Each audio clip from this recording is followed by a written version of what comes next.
Today on You're a Better Artist Than You Think, how and why illustrator Amanda Din Duarte, Disney Lorcana, Ubisoft, Blizzard, left a successful freelance career to form a virtual studio that now employs over 40 creative professionals.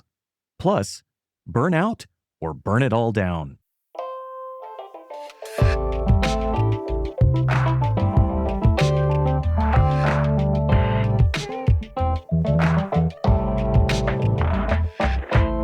Amanda, to begin, could you introduce yourself and share some of the highlights from your highly impressive resume?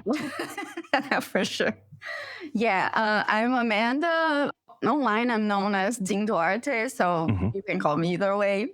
I'm one of the partners and co-founders of Mad Boogie Creations. We're an outsourcing studio of 2D artwork for mostly games, but also like animation, editorial, advertising. We're all over the place. We've been around, let me see, November, it will be 14 years, the studio. So it's been a while. Amazing. Nice. It's been a little while. We've been working mostly with games, and we've done work for Disney, Lorcana, and Marvel Snap, and Bethesda, like Elder Scrolls, and Overwatch, and a lot of cool things in the game industry. But also we've worked for Adobe and Amazon, and a lot of cool clients doing a lot of cool stuff. Originally, when we founded the studio, myself and Gus, who's my husband and also my business partner, we were just the two of us, two freelancers working together. He used to draw and I used to paint, so we would collaborate on every single work. And in time, like we started growing our brand and getting more clients and then needing more hands. And we have now freelance friends helping out. And we work as a collaboration studio. There's a name for that. I forgot now. Maybe like a collective? Collective. That's the word. That's what it is. Yeah. But yeah, like for a while there, we were just a bunch of freelancers, like helping each other out. But in time, we ended up deciding to take a step and grow the studio and become an actual infrastructure to be able to take on bigger jobs, which means projects that needed 15, 20 people working at the same time, which means like project management and operations and all the things. And right now we have almost 40 people on the studio, like working on a lot of things. Jeez. Yeah, it's a lot. So cool. That's so many people. Hey friends, we'd like to take just a moment and invite you to join the Magic Box Brush Club at digitalartbrushes.com. There you can claim your 100% free lifetime membership to the Magic Box Brush Club and get new digital art brushes with accompanying tutorial guides every month for an entire year. Visit digitalartbrushes.com and join the Magic Box Brush Club today. If you like our show, please comment, subscribe, thumbs up, ring the bell, write a review, share with a friend, etc. Those efforts really do make all the difference in whether our show actually finds the artists and storytellers we're here to inspire and support. Thank you for listening. You started as a freelancer, and you were having so much success as a freelancer, and then you're having 40 times the success as a studio. But you did already have such a successful freelance career. And if I'm not mistaken, I think Ubisoft was before you. I mean, you had big brands like that already. Yeah. Why? Why add the complexity and the dependencies of running a studio? Why make that change? Why scale up? Why add the complexity? It was a lot of things happening at once, actually. Like, I burned myself out during the pandemic, as everyone else probably. Just from working a lot, or? It was more of a mental health thing mixed with pandemic circumstances. So we were already working a lot, and we would like little burnouts here and there, like getting very tired and overwhelmed. But it was kind of like within the realm of normalcy within our profession. And then during the pandemic, it was kind of like being inside a pressure pot. I got diagnosed as a bipolar type 2 person. Bipolar type 1 is that more severe kind of fluctuations, like from mania to full depression. Mine goes from like hypomania to a little depression, which means that my being workaholic, quote unquote, and like working 16 hours a day, getting tired and sleeping 4 hours a night was a hypomania episode that I lived for most of my life, my adult life, right? And it got to a breaking point where 2020 was the year I worked the most because during the pandemic, the entertainment market got into a bubble because Right. no one was doing anything. So people were playing more games and watching more animations and TV and stuff. So we got more work than ever. And I absorbed a lot of that. And even though I was delegating a little bit, like having friends help out, I was working at 12 to 16 projects at the same time, right? I wouldn't Wow. stop. So yeah, the bill arrived and I got severely depressed. It was like a breaking point. It was very fast, like second semester of 2020. I had to quit teaching because I was like teaching digital painting in an online school. And I had like an online store. I was doing all the things. Like I'm not exaggerating. I was doing way too much for a single person. And I had to drop everything because things got out of hand like very fast. It was like 6 months where I couldn't work, do anything. And then like I got vaccine and I went to a new psychiatrist who diagnosed me and medicated me correctly. Changed my life. Like I was sleeping for the first time in my life and it was great. But I never quite got back from the burnout in terms of like I could not draw for like, years. Wow. I started drawing again the end of last year. So while there were possibilities before of us like scaling up and becoming this kind of studio, it was exactly what you said. Like, do I want this kind of complexity? It was a step that we were very unsure about taking because it meant a lot of changes. Yeah. And of course, there was this concern where like, okay, I'll be an administrator and not artist anymore. I don't want that. And then life was like, yes, like, you're not an artist anymore. It was kind of like, yeah, we built this. We have this brand. We have these clients. We already have a bunch of artists working with us that are tried and true, like people we trust, people that have a similar style to ours because we had to train people to do that. So it was kind of like, yeah, I think that's time. I just stepped back from actually producing art and became like full-on executive strategy, prospecting client, business development, and all of those things that I already did before, but now this is my full-time job. It's not like a secondary thing, I actually started looking into changing careers in terms of like an MBA on marketing. But then, as I said, like I already built this, there's something here that I can develop. And even though like I was a little unsure because I don't have any formal training in terms of business administration and like finances, I talked to a few friends that are administrators and they were like, yeah, you're already doing like right. like the same thing.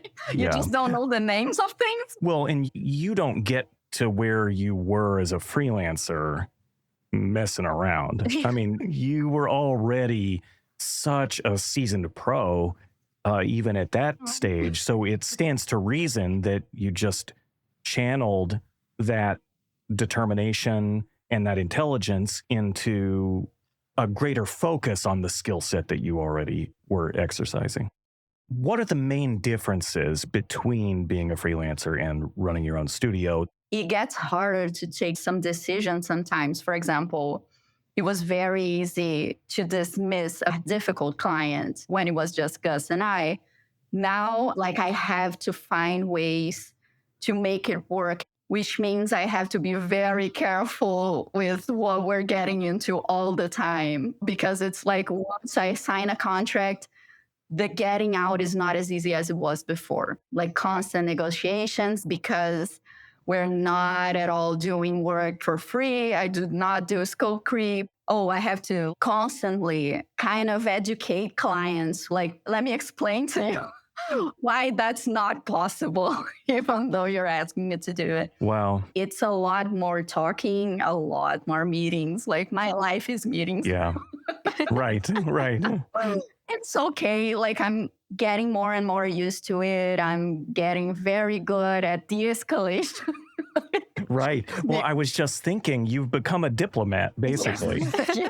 And people start kind of like looking up to you as a safe harbor. Like if things go wrong, I know you're there to like figure things out, which is also a whole new level of responsibility and pressure. But also for me in a good way, because it means that what I do means something. What's the hardest thing about running a big team of artists and admins versus doing it yourself? The fear of failing, everyone. Mm. Because the fear of failure is real. We live with this our whole lives. But then having people depend on you is kind of like, oh, if I fail to bring in clients for 6 months, we're out of business.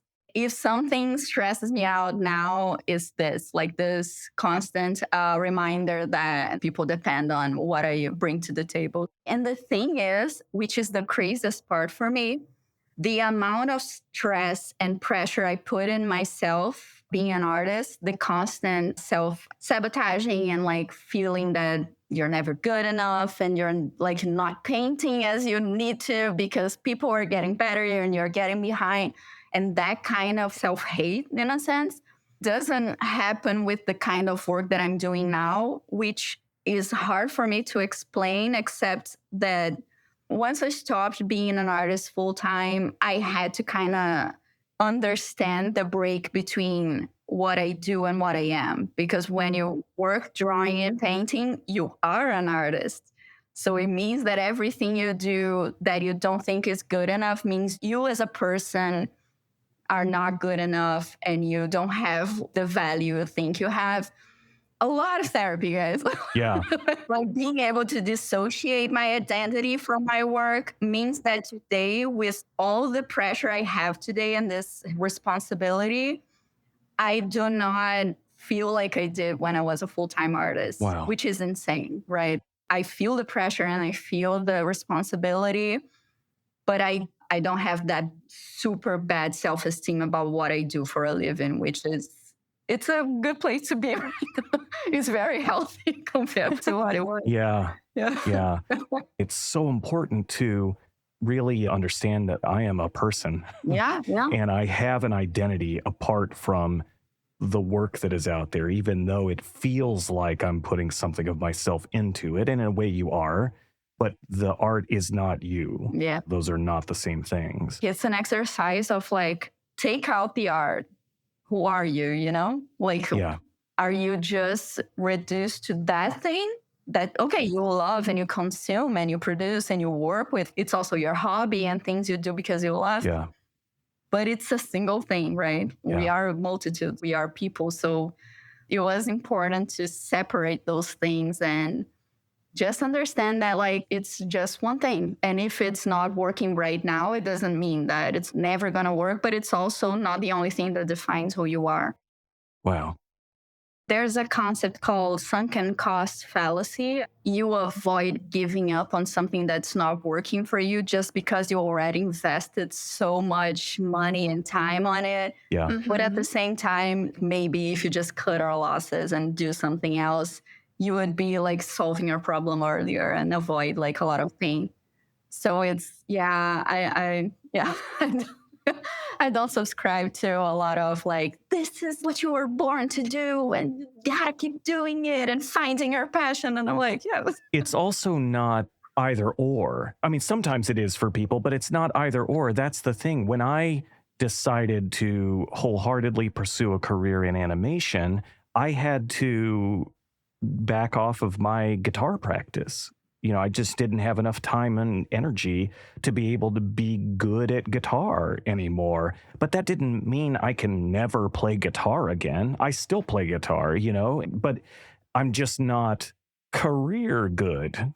There's a difference, right? But it doesn't mean you can't do it. It's not all or nothing. No, like in my case, taking out the external motivation allowed me to connect on a very personal level to this. Today, like external motivation is numbers. It's kind of like how many dollars can you make out of it and how many likes and followers and engagement. So it was always a performance because it's the world we live in. Like if I'm going to spend time doing a drawing, it better bring me more clients. So like it's a very explicit thing that you can measure your success on. It was over 4 years that I didn't like draw anything. And by the end of last year, I was like, today I woke up feeling like I should draw something, you know? And I started like doing some sketches on an iPad, and it became clear to me that what kind of like connected me again with drawing was the fact that I wasn't doing it for a living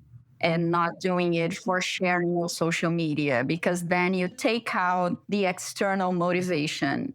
That's why Veronica and I are always escaping into the woods to go do plein air painting. Yes. We're like, this is between me and the trees, Right. you know, that's Yes. that's it, right? And we don't post most of that work. It's not about that. It's just about being in nature and painting. Exactly. That is awesome. Yeah. And that's the thing, right? Like, because when you're performing, you're not in a place where you can make mistakes, which is a very unfair thing to do to yourself. And it also hinders your progress, because if you cannot do mistakes and learn something new, then you're just stuck performing the same old you've always been doing. That's so important, finding those spaces where you aren't on that, pedestal and needing to perform. Not only from the others, like sometimes it's yourself, like putting that pressure on yourself. So yeah, having a way out of that is very recommended. And I get like conflicted about these kinds of things. Right. Sure. But I also like telling this story in full just because it shows that it encompasses a lot of things, that it's not just, oh, I worked a lot and got tired. It was like a mental health thing and a pandemic thing. So yeah, it's important to contextualize more. Definitely. As a studio owner, you probably think a lot about casting. That is to say, evaluating the strengths of the artist on your team and assigning work accordingly. What insights about casting can you share with us? That's something that popped up a lot, like when we started building teams that are larger, right? When we were this kind of collective of freelancers working together, we gravitated towards working with people who had very similar processes and work ethic, because whenever people didn't fit within that, it didn't work because we didn't have a structure to, like, for example, art direct someone or train someone to get to that level. So once we started having to hire more people, it became clear that you can't find like 40 people who are exactly like you. Right. You cannot find someone with the same like quirks and way of working and speed of working and that kind of thing. So it becomes like a sort of test trial on everyone that we hire that we've never worked with before, which is like we take low risk jobs and we test this person. Because Gus and I worked, like he was a dressman, I was a colorist, we usually tend to separate things like that in studios. So whenever I hire someone, I was like, are you more comfortable with drawing or with painting? What do you like to do, like illustration or concept art?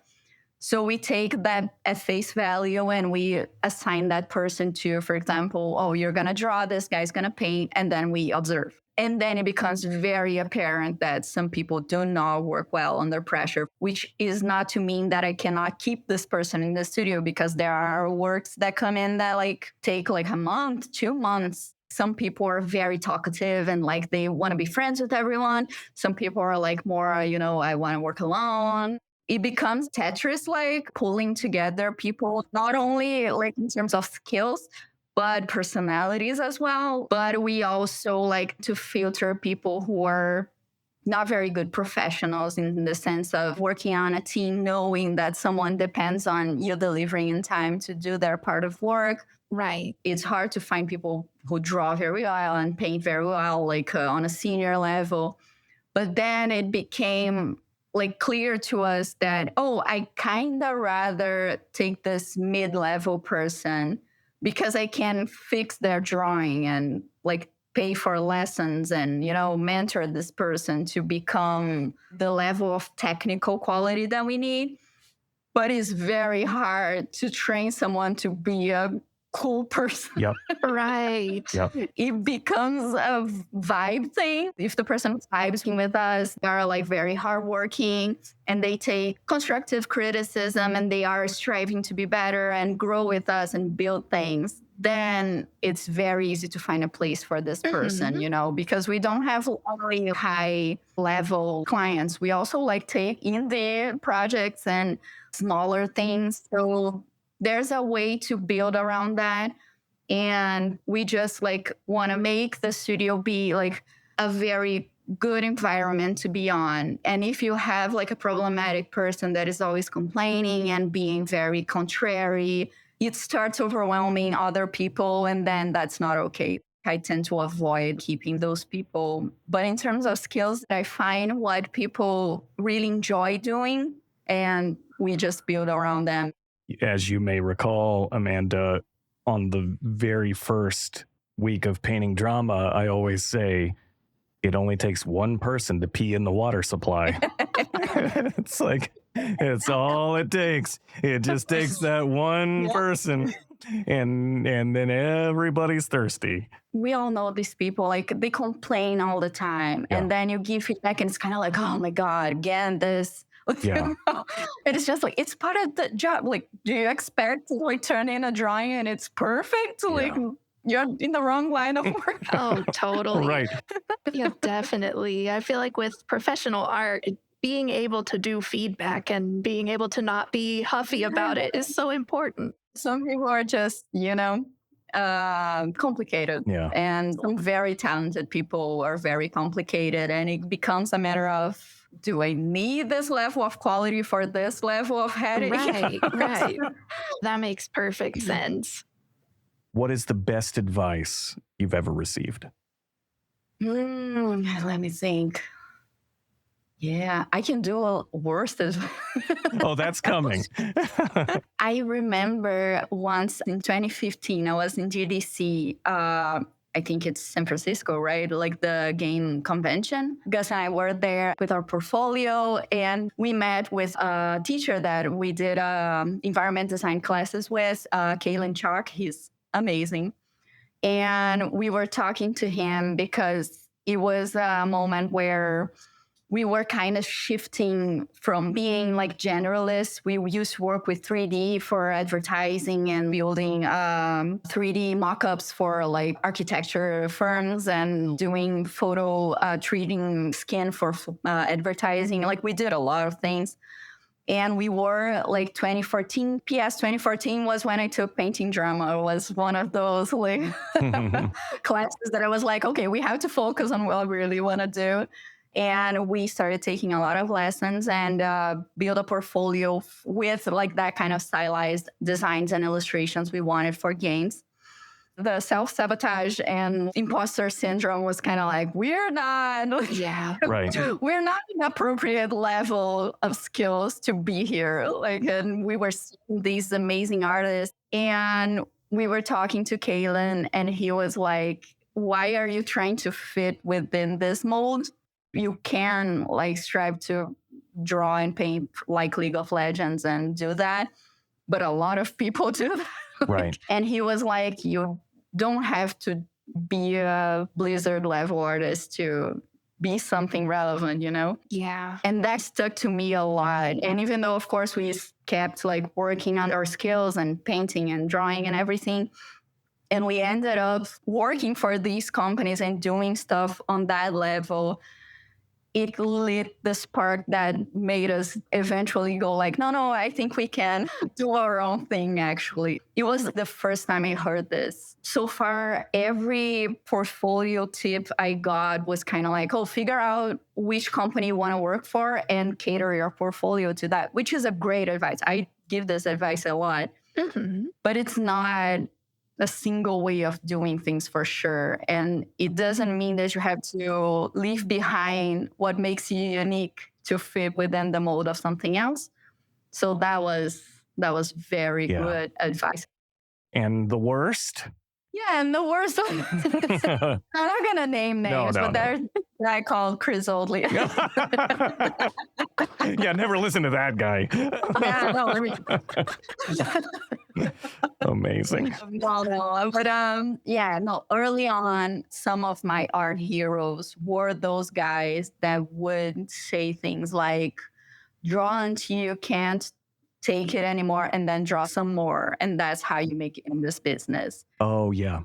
The unhealthy relationship with work and the workaholic in me got very fed by this kind of advice very early on. And advertising people also preach this. Like, you go on LinkedIn and they're always like, wake up at 4 a.m. and they're getting better while you sleep. That kind of advice. Wow. That freaked me out and made me create very unreal expectations for myself. And once they weren't met because it's not possible, then I would blame myself for not pushing myself hard enough, and that kind of thing snowballs. Yeah. I realized rationally that, this is bad advice. But to actually take that from like the foundation that you build for your career was a very long process. Yeah. Wasn't as easy as, oh, that's bad advice. Yeah. It's a daily thing of like, I have to create good habits and break bad habits. Yeah. And it's every day. You wake up and say like, no, I won't think like this. Yeah. No, I'll give myself a break. Like, oh, resting is as important as everything else. Oh, it's so good. The moment I realized that the amount of time I took to get over an all-nighter was a full day's work. Yeah. It doesn't make sense to, don't sleep and then be crap the next day. It's just better to sleep and work normally. Right. Who is your favorite Muppet and why? So here's the thing. We don't have Muppets in Brazil, so I don't even know their names. But I like the trash guy if he's a Muppet. That's good. He counts. Oscar the Grouch. Love him. Yeah, that's my extent of knowledge. Well, yeah. That's we'll take it. We'll take it. That's a good answer, Oscar the Grouch. A good answer. But we do need to do something about this no Muppets in Brazil thing, though. Yeah, it's weird because we consume so much American media. So I've seen like a big yellow bird sometimes and a purple dinosaur, but it's not a thing here. So I'm not sure where they meet. Yeah. If they do, Muppets and all those things. Our podcast art is an elephant holding a feather, which is an unsubtle reference to Dumbo. Mm-hmm. We use this image because there's this idea of the magic feather, right? Dumbo thought he needed this feather in order to fly. Mm-hmm. But then, of course, spoiler alert, he realizes that the feather is not magic and he can fly without the feather. It was inside him all along. Exactly. What is your magic feather? What is something that you thought you needed in order to fly, but that you have since let go of and realized I can fly without it? That's a good question. Let me see. I thought I had to be the top 10 digital painters in the world to be able to say I'm successful, right? Then I realized that there's enough work to go around. Yeah.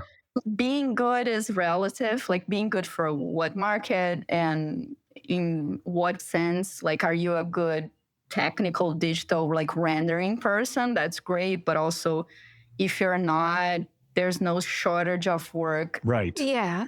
There's enough, to make a living out of it. And once you establish the metrics of being successful around what other people have achieved, you're never going to be successful in your own eyes. So it's finding what you really need and what matters to you. For me, what mattered was to be able to make a comfortable living with doing art at some point, and then it changed. But But by the time I realized that, I was like, oh, there's a huge market for the kind of work that I do. I actually can make a living drawing cute things and awesome things, you know? So like when I stopped basing success in being the best, because the best, it doesn't mean anything, the best for what?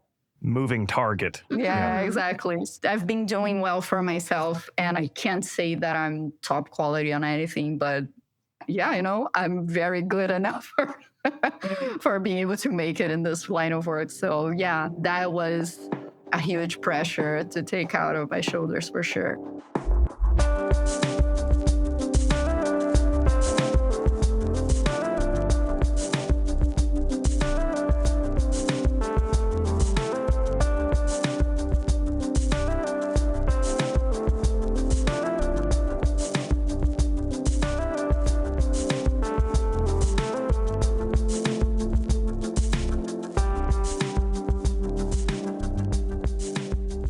We're your hosts, Chris Oatley And Veronica Kosofsky. Our production coordinator is Mari Gonzalez Curia. and this show is made possible by the Magic Box Academy. Subscribe to this podcast on any of the major platforms: Apple Podcasts, Spotify, Audible, YouTube. And join our email list at magicboxacademy.com for notifications about future episodes, courses, and mentorship opportunities. Get new digital art brushes with accompanying tutorial guides every month for an entire year with your free membership to the Magic Box Academy Brush Club. Join today at digitalartbrushes.com. And until next time, friends, remember, you're a better artist than you think.